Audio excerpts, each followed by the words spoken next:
So let's keep things going. Let's talk about the establishing of emotional closeness, right? One of the earliest stages of grooming is creating emotional intimacy before boundaries are crossed, right? You have to do the groundwork.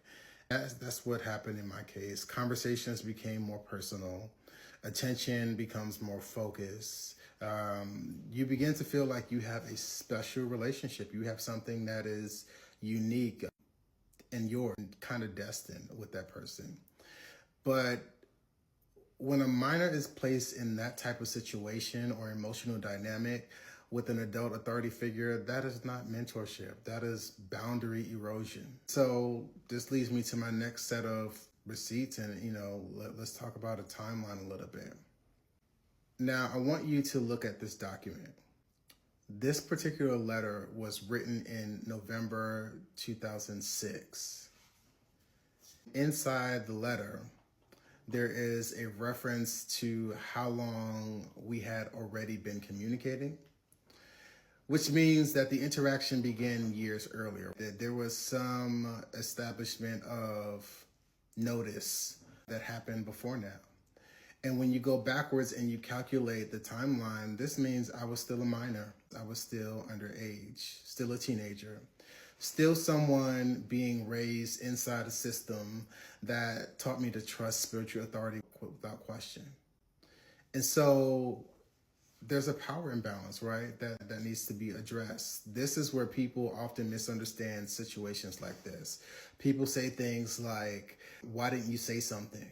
But power dynamics change everything. They change the playing field. They change how you perceive everything. And when God is in the mix, you're in the process of trying to develop your relationship with God with proper guidance because you were taught that, you didn't have a structured way of learning God, and this is the only way that you're going to get it. You fall into these kinds of traps, right? Think you know more than you know at that time. I was a teenager. I was a church member. Someone raised to respect authority, someone seeking spiritual guidance desperately because there was a part of my identity that people would see and respond to negatively, even if I wasn't doing anything or trying to provoke anything. He, on the other hand, was an adult. He was a pastor. He was married, a respected leader inside a megachurch system. And inside environments like that, leaders control the narrative. There was no way that I was going to, in my youth, become such a martyr and have such a huge voice that would change anything.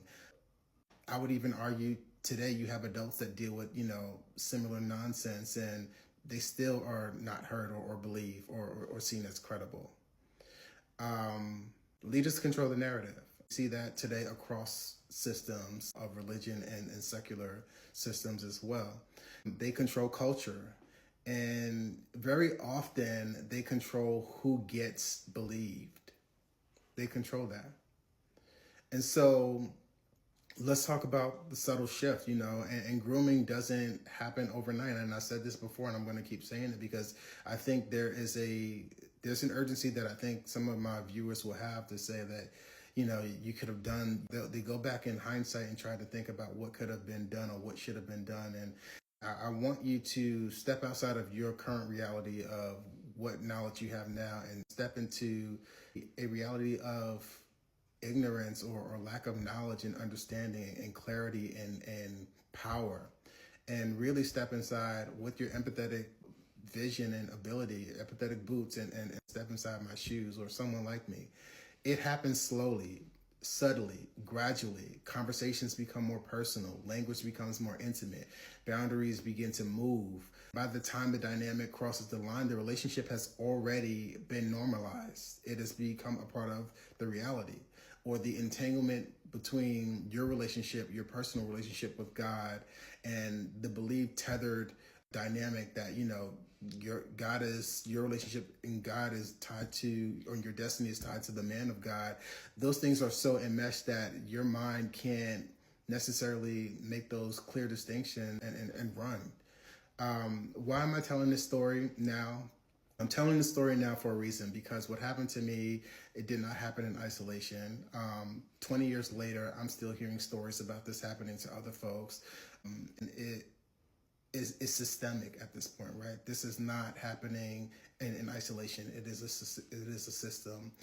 system where authority was rarely questioned, a system where power protects power, where systems protect systems, and rarely reflect on themselves to see what part of the system is malfunctioning. Where reputation matters, where protecting the institution often matters more than protecting the individual. So far, what you've seen is just the beginning. The letters, the timeline, the emotional positioning. I have so much more that I want to bring to this space for analyzing and understanding, because I want you to, if you don't see it, I want you to be able to see this for someone else, because this is happening today, right? Because once, I start going back through the documents, when I started going back through the documents, I realized something. And in the next episode, we'll talk about that. I'm going to show you a few things. I'm going to show you how boundaries started to move, and how it slowly revealed itself to be something very different. So part two, the next part is coming.